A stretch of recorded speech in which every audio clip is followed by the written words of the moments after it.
Здравейте, уважаеми зрители, скъпи приятели на колоезденето. Казвам се Петър Михайлов и днес заедно ще проследим първото състезание по колоездене, отразявано телевизионно, като изключим, разбира се, обиколката на България.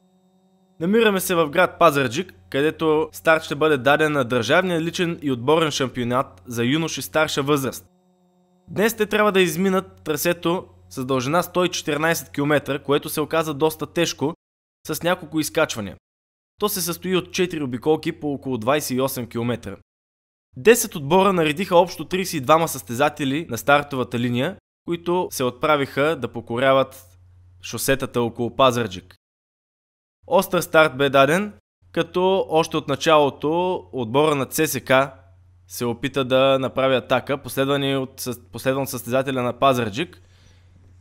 Оказа се неуспешна тази атака на състезателя с номер 107 Румен Ковачев. След това темпото се поуспокои и групата кара малко по-кротко, но Румен Ковачев е непоколебим и отново тръгна в опит да се откъсне. Този път сякаш изглежда успешен, защото никой не го е последвал. Да видим докъде ще го доведе тази негова акция. Дали ще може да заблуди основната група и да направи някакъв аванс. Разбира се, за всичко това ще ви уведомяваме за разлики, също така в коя обиколка се намираме и съответно колко обиколки остават на състезателите. Както вече споменах, 114 км трябва да изминат състезателите. Има едно доста тежко изкачване във всяка една от тези обиколки, с дължина около 3 км това изкачване, но е доста стръмно. Ето, че Румен Ковачев вече е лидер еднолично и натрупа доста сериозна разлика. Щом вече има и сервизна кола, това означава, че разликата му е над минута. В момента той е с преднина от минута и 20 секунди пред основната група. Движи се с доста добро темпо. Както забелязвате, самите състезатели също са изненадани от заснемането, от камерите, притеснени са, но смятаме, че това ги стимулира допълнително и се надяваме да се представят все по-добре. Надяваме се с помощта на Българският колоездачен съюз следващата година да може това да стане традиция и всички състезания от календара на Федерацията по колоездене да се отразяват телевизионно и това да повиши нивото на колоезденето у нас.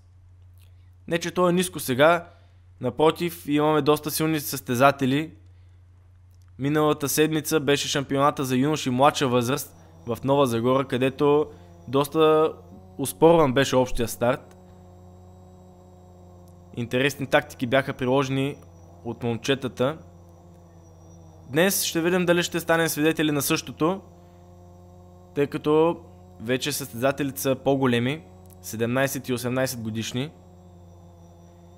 Вече са тактически грамотни, също така физически по-добре сложени, имат повече подготовка и ще видим на какво са способни. Румен Ковачев за сега води колоната с минута и 20 секунди аванс. Сега можем да видим и визуално точно колко е преднината на състезателят от ЦСК.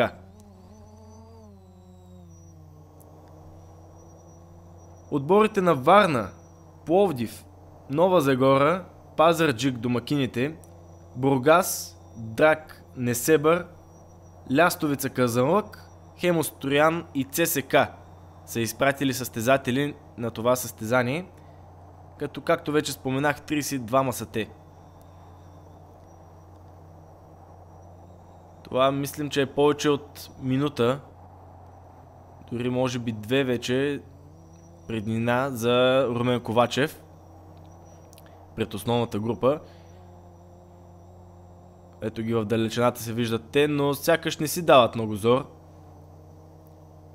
Може би са го пуснали да замине, може би гледат от батковците по големите обиколки, какви тактики прилагат те, как има откъснала се група, след това ги прихващат и вече всичко се решава в последните километри. Да видим дали това ще могат да го приложат и те, защото за разлика от идолите им, където стартират над 170-180 колоездачи, тук са само 32, отборите са по-малко, също така и числеността на всеки един отбор е по-малко. Най-много представители имат Цар Симеон, Несебър и Лястовица Казалък по 5 състезателя, следвани от ЦСКА и Хемус с по 4. Вчера бе часовникът и там шампион стана състезателят на Бургас Нягол Няголов, който даде много добро време и въпреки това бе оспорвано първото място с Николай Генов от Цар Симеон Пловдив. Бургазлията даде време 25 минути и 56 секунди за трасето от 18 км и половина, докато Генов даде само 11 секунди по-слабо време, а третият вече е Михаил Михайлов от Хемус Троян на минута и 7 секунди от бургазлията. Средната скорост за часовника бе близо 43 км в час. Това е една завидна средна скорост, която ако успеят да запазят това ниво момчетата, биха се справили много добре и при мъжете елит. Надяваме се да треньорите им да съумеят да запазят тези състезатели до най-върховата група мъже елит, тъй като, както знаем, доста състезатели се отказват точно на тази периодна възраст, юноша и старша възраст, точно преди да влязат при мъжете. Групата е компактна за сега, освен Румен Ковачев от ЦСКА, който се е откъснал. Останалите 31 състезателя са в групата. И противно на всякаква логика, отборът на ЦСКА е в челото, но темпото въобще не е високо. Може би са точно за това отпред, да намалят скоростта, за да може техният състезател да се откъсне още повече и по този начин да увеличат шансовете му за успех. Ще видим дали тази тактика ще проработи, тъй като състезателите им са само 3 в основната група. Много се радвам, че най-накрая се умяхме да приложим и в България широко популяризираната европейска практика да заснемаме състезанията и от въздух, като това спомага за една по-добра преценка и въобще по-обективен поглед върху състезанието. Немаловажен плюс е и че по този начин се откроява красотата на българската природа, както сами може да забележите, а разпространението в световен мащаб може да допринесе за развитието на България като туристическа дестинация. От тази камера можем по-обстойно да видим на какви обороти карат състезателите. А ето, че имаме и първия изостанал, именно от отбора на ЦСКА, Стоян Кападжиев. Но преди старта още забелязах, че по тялото му има охузвание и в разговори с него разбрах, че е падал на тренировка. Може би това му пречи да се представи на подходящото ниво и да се възползва от възможностите си.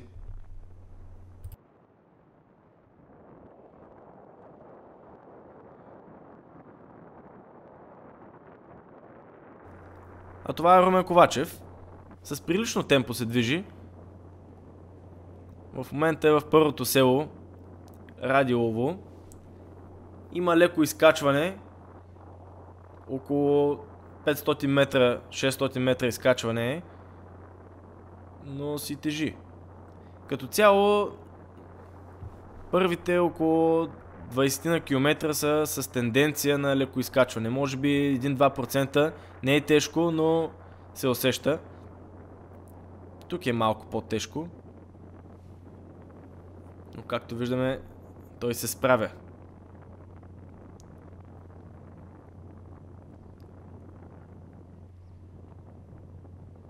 Очевидно не остава безразличен към камерите. Харесва им това внимание, което е отправено към момчетата. А в основната група е спокойствие и тишина. Сякаш необезпокоявани от атаката на Румен Ковачев. Момчетата се движат спокойно. Виждаме, че и състезателят на ЦСКА, който беше изостанал, също се е прибрал в основната група и дори е в челото.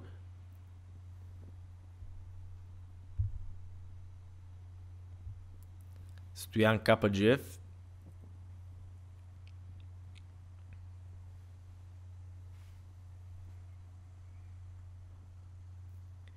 Може би всички пазят сили за последните една-две обиколки, а и някои състезатели не са минали по трасето, не знаят какво представлява.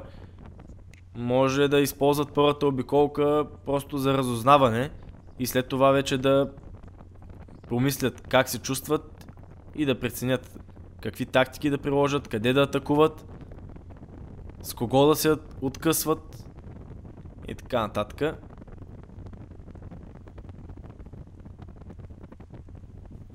Доста добра скорост поддържа състезателят на ЦСК на малката плоча, но разбираемо е, все пак това си е изкачване. Стръмничко, вярно, късо, но се усеща доста в краката. В първата обиколка може би не чак толкова, но вече в последната обиколка могат да станат дори и разлики тук. Хубавото е, че имаше и зрители, които се бяха насъбрали да гледат младите колоездачи, да ги подкрепят. А лошото беше, че облаците над област Пазарджик застрашаваха с дъжд. Дано не станем свидетели на дъжд, тъй като след това изкачване, което ви споменах от 3 км, има доста технично спускане с много завои, а ето това е именно това изкачване. Току-що го започнаха състезателите в основната група. Това означава, че Румен Ковачев вече може би го е изкачил или поне преполовил. След като всички състезатели са тук, това ясно говори, че скоростта въобще не е висока. Ето, че вече има и изостанали. Един по един тези, които не са достатъчно добре подготвени, изостават. Но имайте предвид, че в това състезание участват момчета на 17 и 18 години. И при тази възраст дори една година разлика се оказва решаваща понякога, защото една година повече трениране или една година повече развитие на организма при тази възраст наистина може да се окаже много възлов фактор.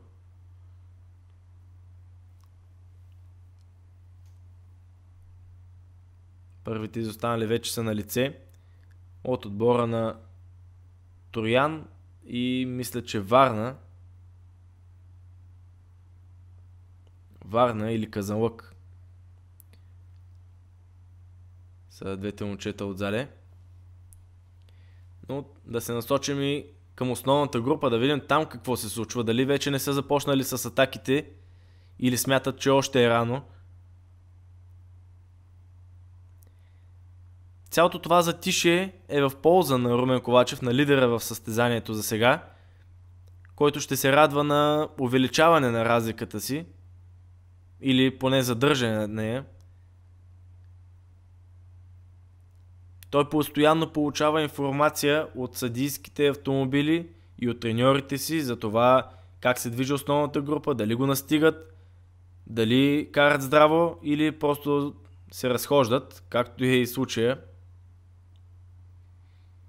Така че той добре може да направи преценка как да разпредели силите си, защото не е задължително, когато се е откъснал един състезател, да се влага на максимума. Ако знае, че отзаде се разхождат, може и той да запази сили за последните обиколки. Естествено, ако е сигурен в себе си, че ще може да изкара до последните обиколки.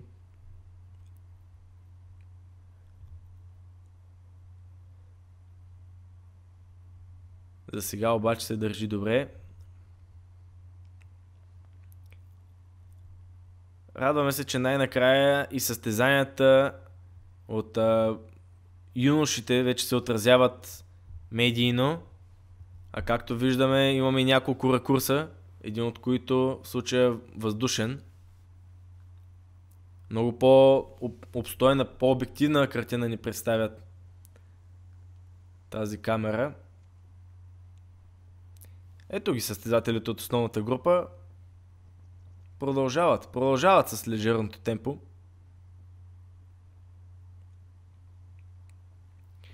Със сигурност няма да пристигнат така на финала, предвид релефа на етапа.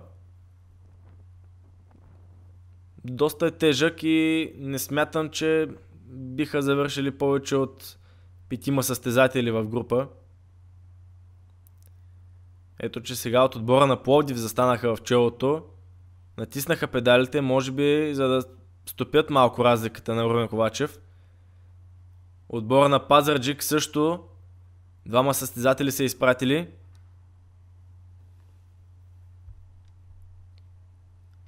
Данаил Кръстев беше единия. Ето го и Нягол от отбора на Бургас с номер 57. Той стана шампион вчера на часовника. Между другото, той даде първо време и на двете контроли. И се очаква днес той да бъде фаворит, заедно с състезателят на Цар Симеон Пловдив, Николай Генов. Така че, може би, ще се и дебнат.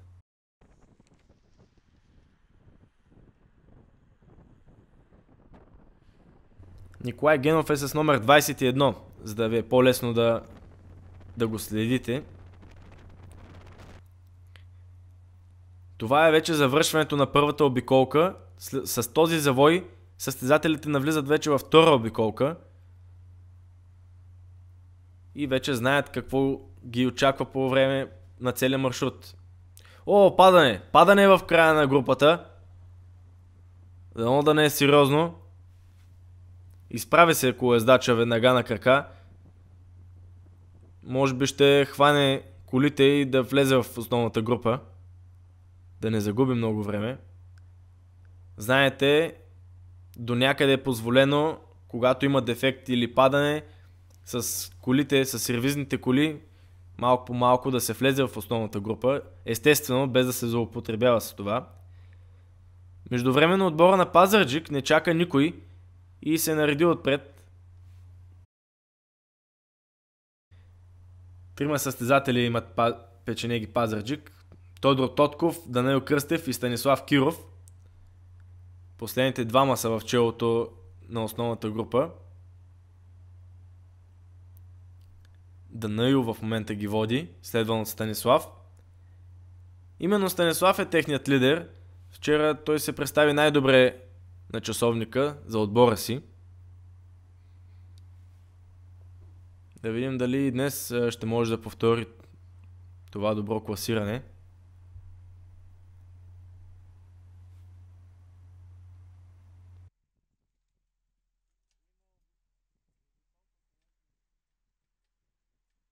Вече има и състезатели, които се мъчат.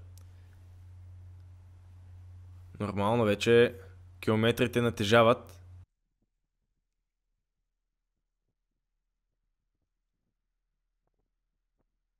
Но все още групата е многобройна. Интересно, кога ще станат разкъсванията, кога ще започнат да карат бързо. Все още са във втора обиколка. Не са е приключили, още не са започнали изкачването на тежката височина. Казанлък са изпратили човек в челото. Даже 2. Може би ще се опитат да стопят разликата на състезателя на ЦСК.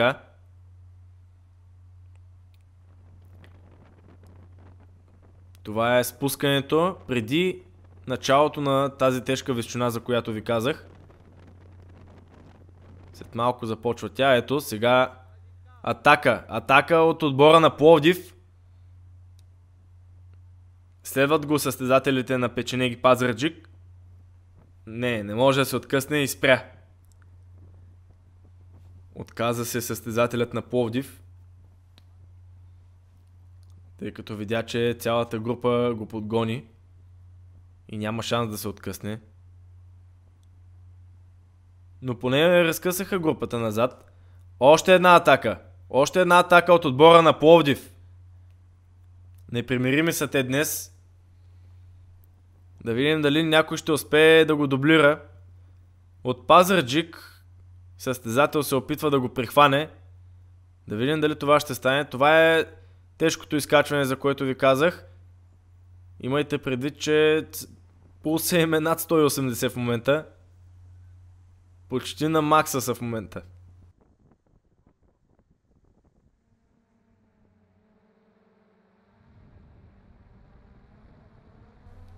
Така изглежда височината от птичи поглед.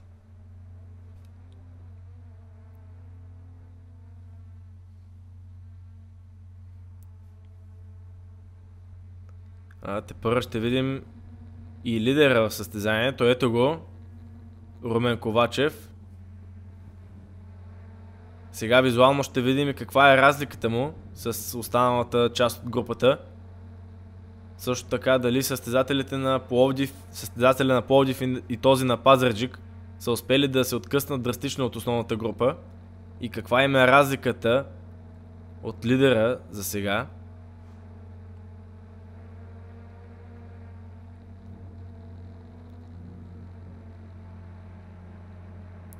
Сякаш му тежи вече на Румен Ковачев.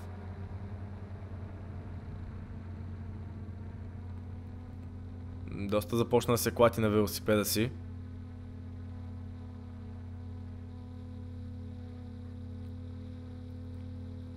Сега ще добием най-добра представа за това каква точно е разликата.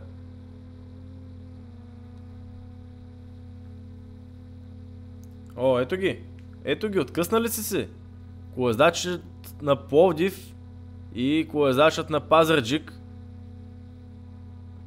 след малко може би ще настигнат Румен Ковачев, а за тях също става покотевица. Цялата основна група, почти цялата естествено, има останали състезатели, но отново се успокоиха. Прихванаха една-две атаки и се поуспокоиха. За щастие обаче държат всичко под контрол и бегалците са в тяхното полезрение.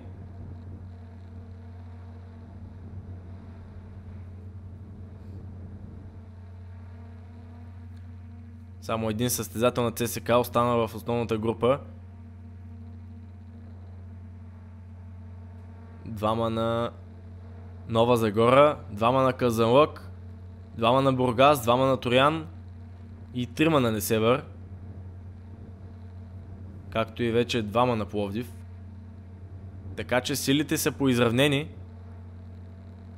Вече идва и третия състезател на Казанлък. Но както видяхме, той до сега беше изостанал, което означава, че не е много свеж и няма да може да помогне особено. Ето атака! Атака на състезателят на Казанлък. Прихванат е той от състезател на Несебър. Раздвижи се основната група.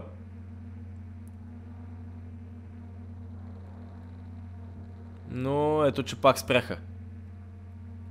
Основната група е на тръгни спри. Явно се дебнат. Явно дебненето е жестоко. Взели са си страха един на друг и не се пускат. Рискуват дори да заминават други състезатели, но не и да пускат преките си опоненти. Да не стане така, двама се карат, третия печели. Доста често сме виждали този сценарий. Не са много далече състезателите на Несебър и Казанлък, точно пред основната група. Пред тях другите двама състезатели са на Пазарджик и на Пловдив. А най-отпред е Румен Ковачев. Той също не би трябвало да е много далеч. Това са вече изостанали състезатели. И тъй като края на тази височина наближава, те може би ще се включат отново в основната група. Поне тези, които се умеят да запазят скоростта, тъй като знаете, поне от психологическа гледна точка, прекосявайки върха на височината, вече автоматически се отпускат педалите, а това не трябва да се случва, тъй като понякога и по спусканията стават големи разкъсвания, големи разлики. А някъде и след края на височината, вместо спускане следва равно. Случаят не е такъв тук, но все пак.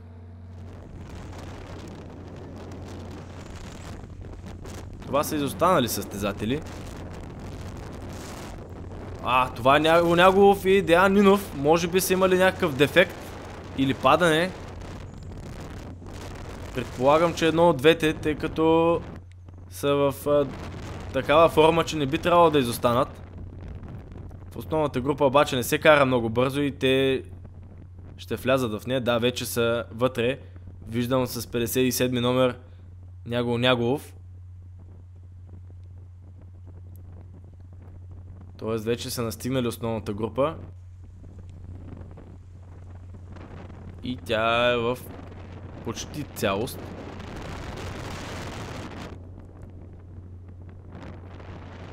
Деян Нинов е решил да се откъсне, веднага настигайки основната група след дефект или падане. Веднага след като настигна основната група, реши да запази темпото си и се откъсна.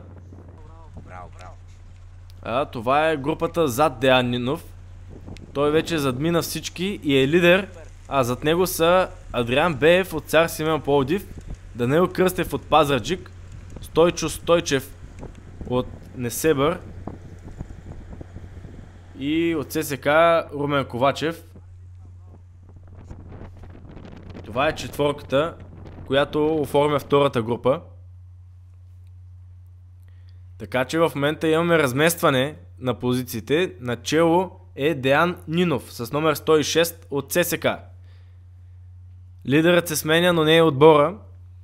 Червените отново са начело на състезанието. Да видим дали ще има отново разместване. Явно, че треньорът на ЦСК добре е подготвил състезателите си. Не само физически, но тактически. Щом има сервизни коли, т.е. разликата е повече от минута. И действително е така. Визуално виждаме, че разликата е може би над минута и половина. Дори може да наброява и 2. Обязателно трябва да има отговор от основната група, ако някой от тях има претенции за успех. Такива не липсват. Николай Генов и Нягол Нягулов, двамата основни фаворити за днес. Всички треньори ги сочат за фаворити с най-големи шансове за успех. Са в основната група. Трима състезатели преследват четворката. Това са Петър Чавдар от Лястовица Казанлък, Марио Велев отново от ССК и Стоян Райнов от Черноморец Бургас. Отново лидерите се пазят. Да видим до какво ще доведе това тяхно пазене. Дали няма да им изиграе лоша шега.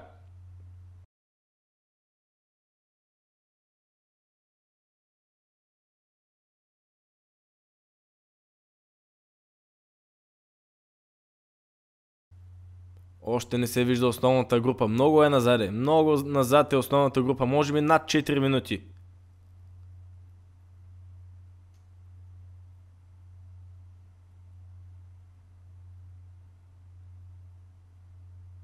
И в далечината не се виждат.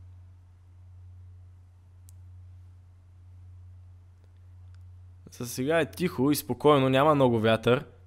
Дано да си остане така и да не се смущават състезателите, тъй като знаем, че един страничен вятър може да предизвика някои бели.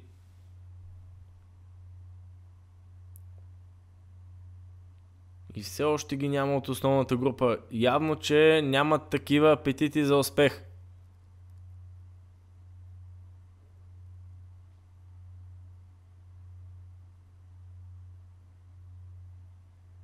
Виждат се двама състезатели.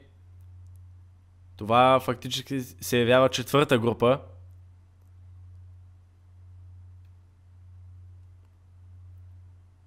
Да видим кои биха могли... кои са те.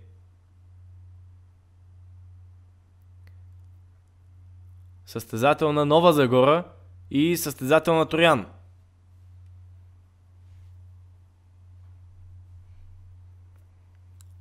Кристиян Митев е може би от Нова Загора състезателят. А от Троян може би Живко Кичуков или Михаил Михайлов.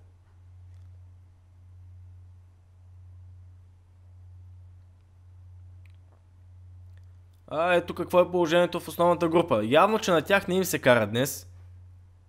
Явно, че това ги задоволява, това положение. Има няколко групи пред тях, но не си дават много зор.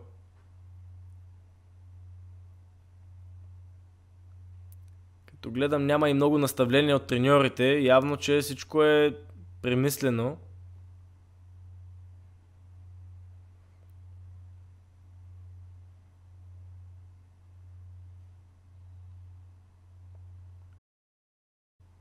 Но при положение, че вече повечето отбори са изпратили свои представители в челото, нормално е. Падане! Падане и това е Нягов от Бургас.